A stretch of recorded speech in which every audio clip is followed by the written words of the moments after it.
Hello my CBSE learners, I hope you all are staying safe at your home and practicing and revising hard and preparing for your upcoming exams. Now today we are going to teach social studies as we are left with our chapter land, soil, water, natural vegetation and wildlife resources. Okay, so we need to complete this chapter. So before I complete the chapter and I start the lesson, I would like to ask you whether you have subscribed my channel or not. If not, first go hit the subscribe button along with the bell button and then you come and I will start the lesson. So I hope you all have subscribed, and now without wasting any time I will start the lesson. So before I start the lesson, I would like each and every student who are watching this video to take out their books and to read along with me. I will read each and every line so that you don't feel that you are not reading the book. If I am reading, you can also follow along with me. Okay. Now as we have completed land, soil, these are all type of natural resources, right? So these are all a type of natural resources. So water, next comes water, which is also a type of natural resources, right? So natural resources is divided into two types or classified into two types. One is renewable, one is not renewable. So water is which type of resources? Renewable resources, right? Why? Because you cannot add and you cannot subtract, right? So the water, through the water cycle, it is, once again you can get back the water. So most of you know that 70% of our world is water, right? And three-fourth is covered with water, seas, ocean, lakes, rivers, right? Only 1/3 is land.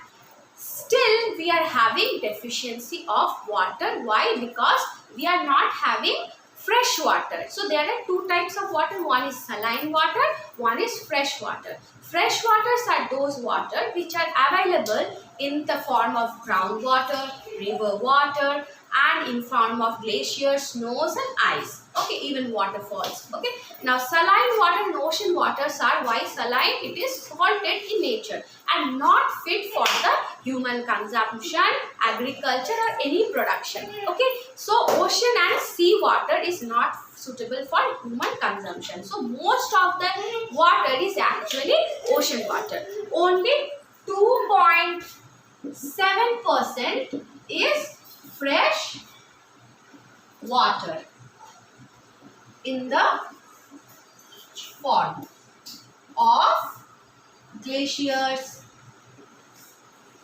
ice, snow, groundwater and river water.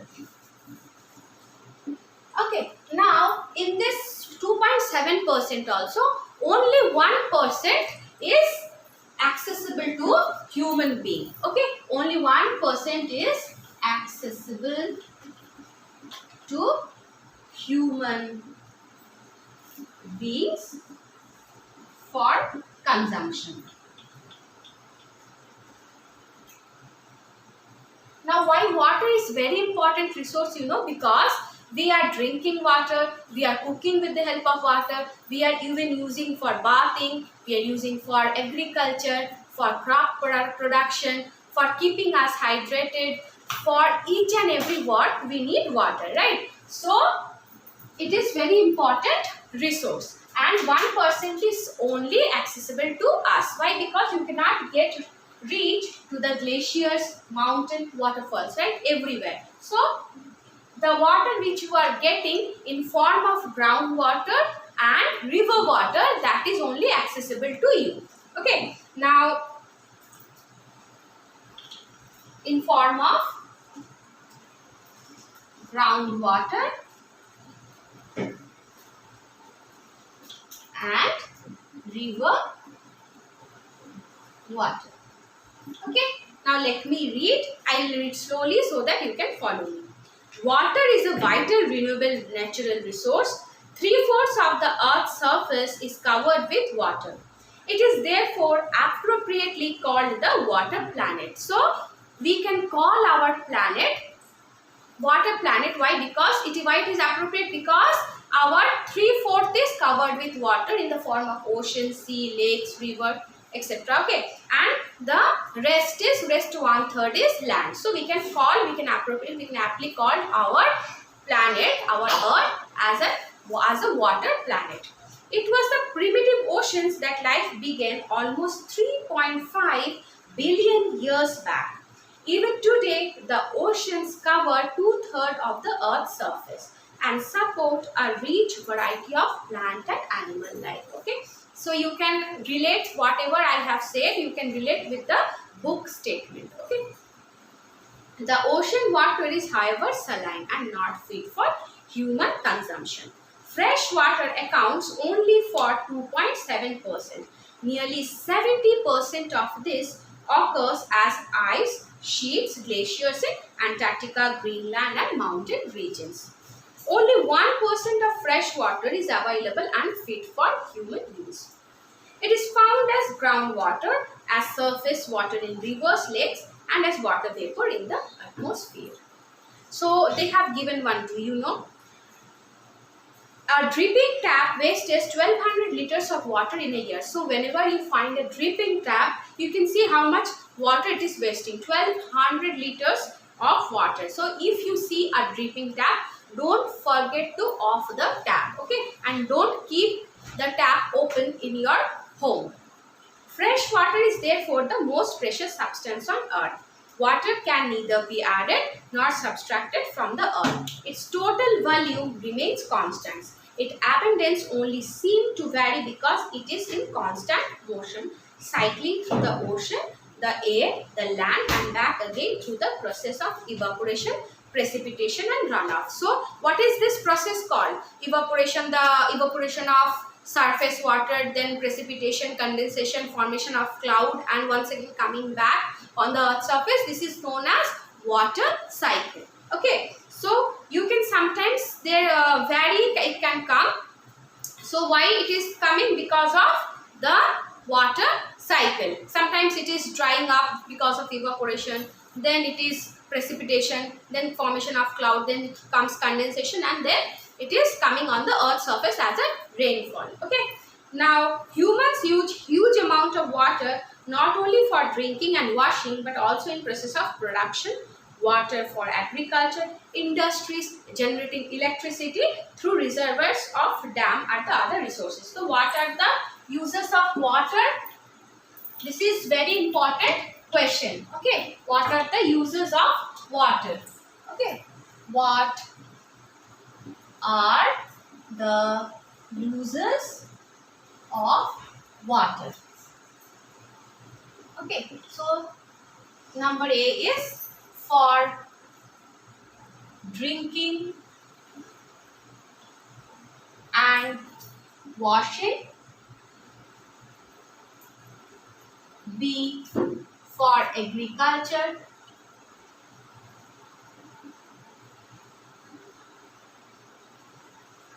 Number C is for production in factories. Okay, next for producing hydroelectricity. Okay.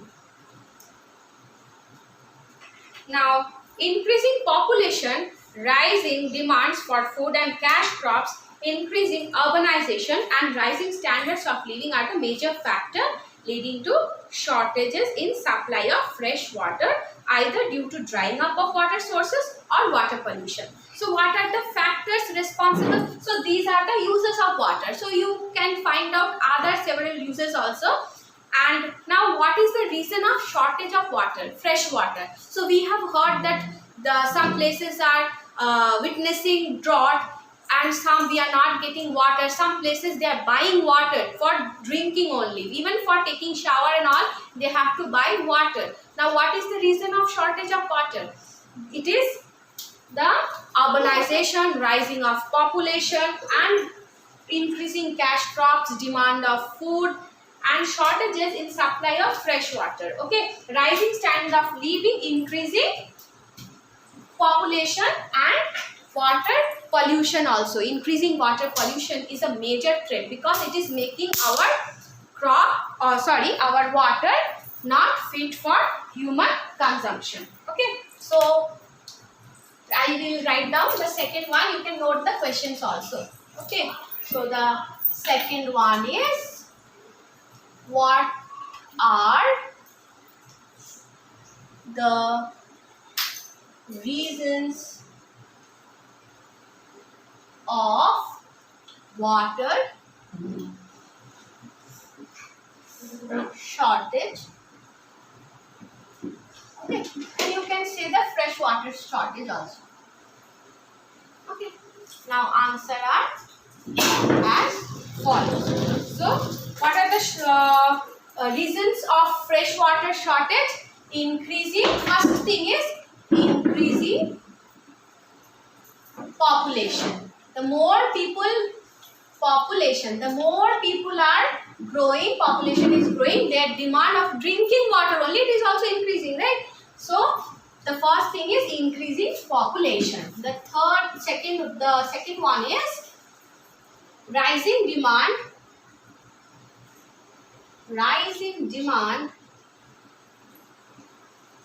for food and cash crops.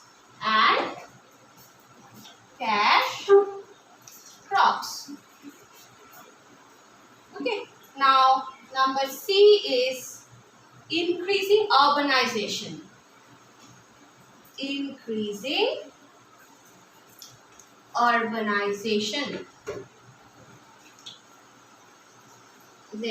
Okay, now number D is rising standards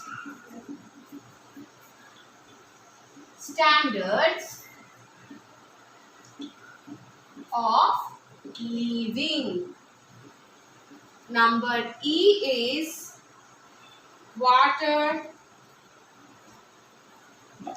pollution.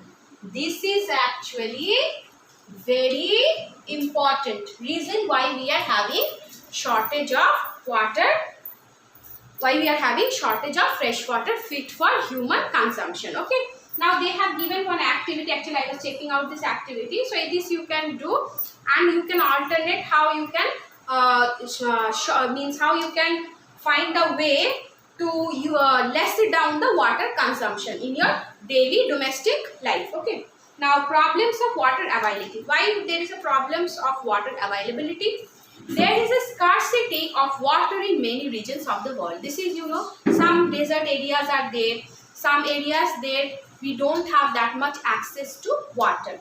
So most of Africa, West Asia, South Asia, parts of Western USA, Northwest Mexico, parts of South America and entire Australia are facing shortages in freshwater supplies. So what are the countries which are facing water shortage? It is West Asia. So I will write down. Okay, countries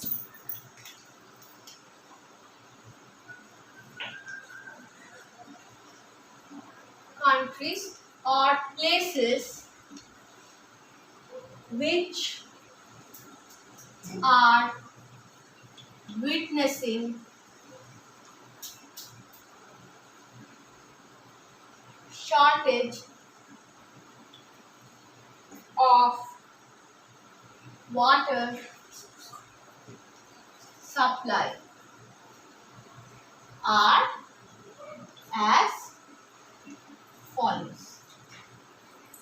Okay, now the first one is Africa. So most forest and desert area is Africa. Number 2, West Asia, South Asia,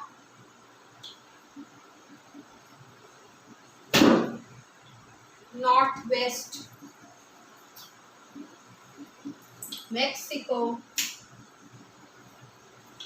Number 5 is parts of Western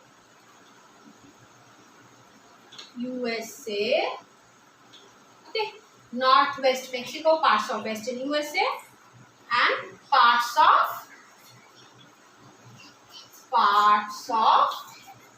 South America. So these are the few places where there is a shortage of water supply. Okay.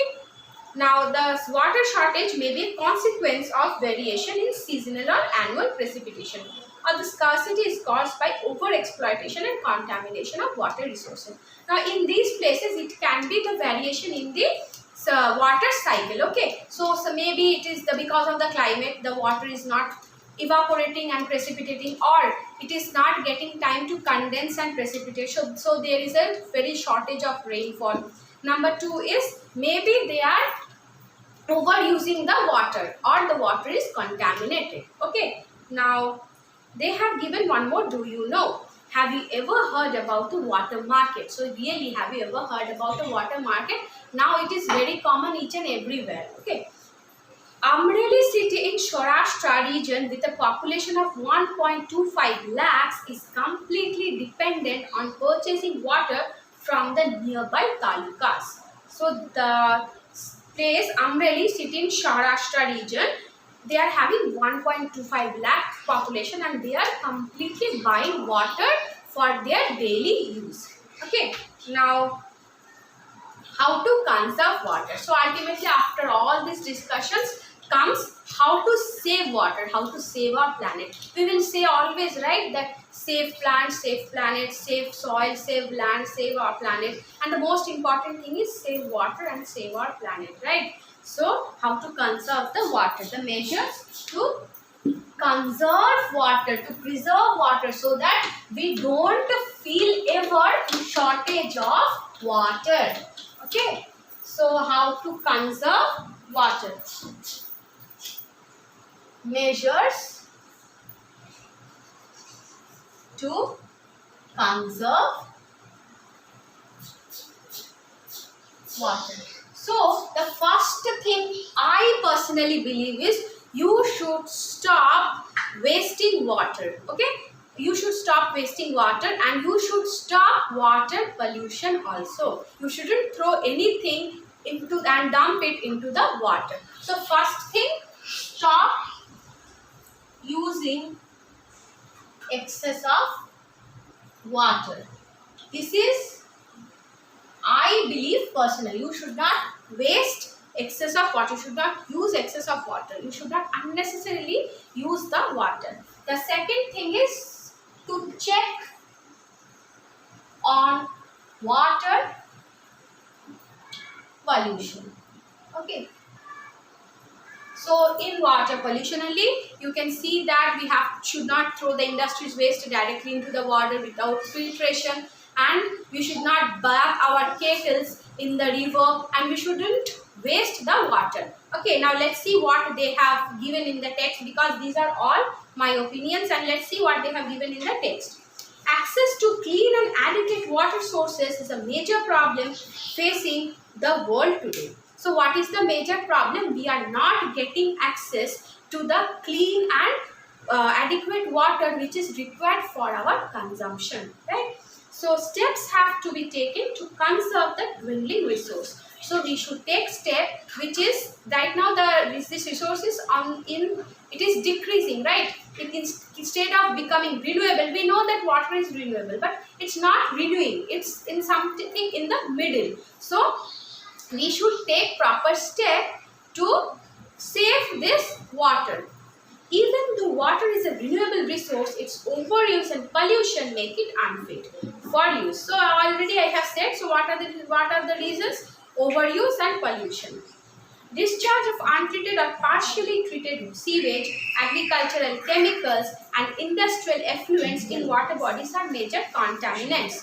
They pollute water with nitrates, metals, and pesticides. So how they pollute water? Harmful chemicals, with harmful chemicals like metals, nitrates, and pesticides. Most of these chemicals are non-biodegradable. So what does a non-biodegradable means? It is not degrade. It will not decompose. It will stay as it is in the water. It will not break, and it will not break further. It won't decompose in the water or in the soil also. Okay. Water pollution can be controlled by treating these effluents suitably before releasing them in water bodies. So you can decrease water pollution. How? If you are checking the sewage, if you are checking the dirty water which is coming from the industries, first you should check, first you should filter, and then you can release that water in our rivers, in our water bodies. Okay. So that we just don't pollute our water with harmful chemicals. If we drink those water, now we will fall sick. We can't survive long days by drinking that water. Forest and other vegetation covers the surface of runoff and replenish underground water. Water harvesting is another method to save surface runoff. The canals used for irrigating field should be properly lined to minimize the losses by water seepage. Sprinklers effectively irrigate the area by checking water losses. So you can use sprinklers also instead of just pouring water on the plants, because it checks the extra water which we are giving to the plant. Through seepage and evaporation. In dry region, the high rate of evaporation, drip and trickle irrigation is very useful. The valuable water resources can therefore be conserved by adopting this means of irrigation. So already I have said this, and now next how you can do by afforestation. Growing on forest areas, see forest and other vegetation covers low the surface runoff and replenish underground water, right? So by afforestation. So why we tell everyone to plant trees? Because though it is tree, it is equally related to soil, it is equally related to land, and it is equally related to the water also. Okay, now we can construct the water harvesting, use of water harvesting method. Use of water harvesting method. Okay, next comes use of sprinklers. Use of sprinklers in agriculture. Number 6 is drip or trickle irrigation. Drip or trickle irrigation in dry areas. Okay, so these methods can be used to save water. Okay, so I hope you like this video. If you like this video, please hit the like button and share with your friends. I have discussed the question answers along with the lesson only. So if you think this video is useful for each and every of your friends, please share the video and stay tuned with us for more videos. In my upcoming video, I will discuss the natural vegetation and wildlife resources. Okay, so thanks a lot for staying tuned with us.